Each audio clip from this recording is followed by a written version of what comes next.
Les yeux rivés vers le ciel, jumelles vissées sur le nez, ces curieux n'en perdent pas une miette.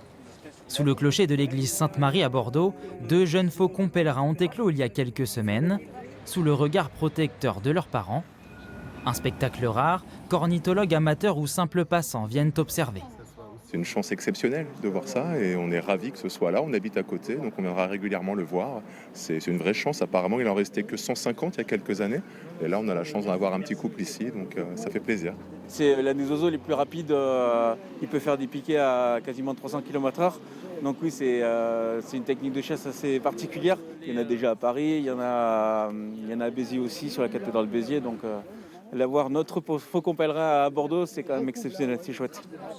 Le faucon pèlerin, rapace longtemps voué à disparaître en Europe et en France, la faute aux pesticides et au braconnage, fait discrètement son retour sur le territoire, loin des falaises rocheuses du bord de mer ou de montagne. C'est un plaisir d'avoir un animal sauvage qu'habituellement il faut aller dans les gorges du Vercors, en Dordogne et tout. Bon, là, on va l'avoir en ville à 100 mètres de chez moi, ça, c'est tout bénef, quoi.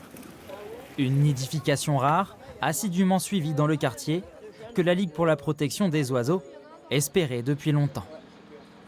La première nidification en Gironde ne s'est produite qu'en 2019 sur Bassens.